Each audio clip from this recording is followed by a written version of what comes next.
আসসালামু আলাইকুম। আমাদের আশপাশে একটু খেয়াল করে দেখবেন। অনেকেই হচ্ছে টুকটাক ভালো কাজ করার চেষ্টা করছে।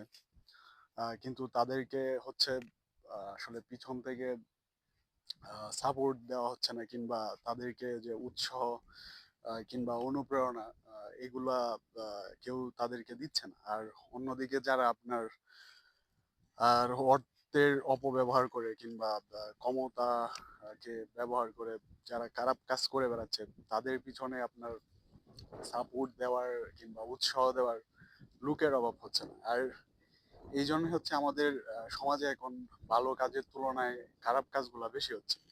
খারাপ কাজে উৎসাহ দেওয়া হচ্ছে, আর ভালো কাজগুলা যারা করছে তাদেরকে আসলে উৎসাহ দেওয়া হচ্ছে না। আর তারা আসলে ধীরে ধীরে ভালো কাজ করার সাহস হারিয়ে ফেলছে। অসংখ্য ধন্যবাদ সবাইকে। আসসালামু আলাইকুম।